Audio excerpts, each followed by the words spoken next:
If you want to be rich, here's 3 things you're going to have to let go of in order to accomplish that. And some people might not like what I'm about to say in this video, but hang with me, let's go. Hey, what's up my friend? My name is Kanae, and in case you're new to my channel, I'm an entrepreneur who got started while working in a coffee shop just a few short years ago for minimum wage, and I've gone on now to create multiple 7- and 8-figure businesses. My primary business has done about $75 million in sales over the last 5 years or so, and everything that I share on my channel comes from the real world lessons that I've learned and applied to help create those results, and I share them in hopes that they help save you time and energy as you pursue similar results as well. With that said, let's go ahead and dive into today's content. We're going to talk about 3 things every person must be willing to let go of if they're going to create true wealth and success. And some people might be moderately offended by some of the things that I'm about to say, but hang with me all the way until the end. All right, number 1 is your ego. And if you're willing to be honest with yourself, you can probably relate to some of what I'm about to say. And listen, I'm guilty of this too at times. But sometimes in life, we see somebody who has more success than us, and rather than being willing to celebrate it or learn from it, because our ego is bruised, we look for ways to bring that person down. We look for flaws in their character, reasons that they got lucky, or reasons that they shouldn't be successful to begin with. And all that's doing is trying to band-aid the ego. It's trying to tear them down rather than lift ourselves up. So early on, I had a mentor who taught me to celebrate the success of others as much or more as I would celebrate my own. And in that moment, I had this epiphany because I realized that for 12 years leading up to that, part of the reason that I was failing was because on one hand, I was saying that I wanted success, but on the other hand, I was resenting it. And that closed me off from learning because those 2 things really don't go together. Let me share with you a quick story. Earlier this year, I took my entire team to Hawaii as a way of celebrating some of our business success, and we went on several excursions. I also hired a videographer to document some of those excursions. And at one point, me and the videographer were having a conversation. He shared with me a story about him filming Jason Momoa, the actor from Game of Thrones and Aquaman. And in their interaction, there was a point at which he and his team approached Jason and said, "Hey, we want you to stand over here so we can get this shot." And Jason said to them, "Well, how does it feel to be wanting?" and walked away. He goes on to tell me that what a weird guy. I mean, it's so strange. What a weird interaction. But on my side, I'm hearing the story and I'm thinking to myself, well, Jason's very successful. I wonder what he knows that maybe I don't know.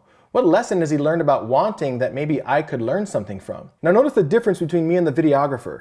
Because I'm willing to set aside my ego, I'm able to learn. But because his ego was injured by just a few simple words, he closed himself off to learning. See, when we resent success, we close ourselves off from learning. And if there's somebody out there who's closer to where it is that you want to be, well then whether we like them or not, we have something that we can learn from them. All right, number 2 is resentment. And notice where resentment comes from in the first place. It comes from the perception, not the reality, that somebody else has caused us more harm than good, more prices than payoffs, and as a result, I'm gonna hold on to emotions like anger, fury, and indignation. And it's been said that resentment is like drinking poison and hoping that the other person dies. In other words, there's no detriment to them, only to ourselves, because every day that we wake up, we have a finite amount of energy to deploy into our day. And if we're gonna hold on to resentment, that means that we're gonna distract some of that energy to fuel the fire of fury rather than to fuel our goals and dreams. So holding on to resentment while also wanting to pursue success is like setting sail for new shores while dragging your anchor across the seafloor. You might actually get to where it is that you want to go, but it's going to cost you a lot more time and energy than is otherwise necessary.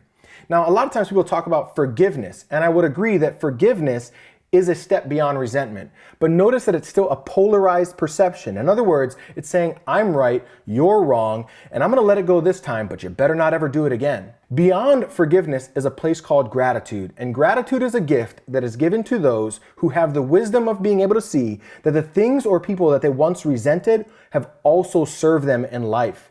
And when we reach that, we reach the place of gratitude and we free up that energy to let it go and channel it into the things that we desire in life. When I started letting go of resentment and took the time to bring my mind back into balance, my perceptions into balance, and to see that the things that I once resented ultimately served me in life, well then all of a sudden I had all this extra energy and I was free to pursue my goals and dreams in life, and so can you. Number 3 is shame and guilt. And notice that this also comes from an imbalanced perception. It comes from the perception that we have caused either ourselves or others more harm than good, more prices than payoffs, and as a result, we feel shame and guilt. Now, the reason that's important is because the more guilt and shame that we hold on to, the more that we undermine ourselves in comparison to others. Think of it like this. Let's take a spectrum. On this end is altruism, and on this end is narcissism. The extreme altruist is giving away all of their energy and resources in order to make up for the shame and guilt of the past. The extreme narcissist is taking energy and resources from other people in order to feed themselves. Now, I don't think that either of those is right. Instead, somewhere down the middle is a place called fair exchange. We're willing to give and receive in equal proportion to the value that we have to offer the world.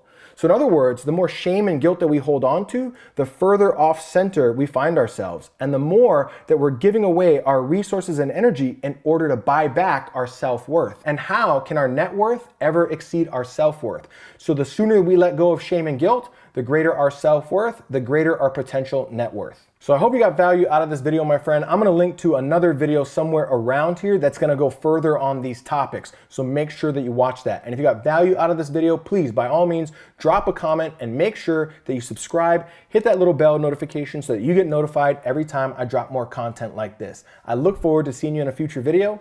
Take care.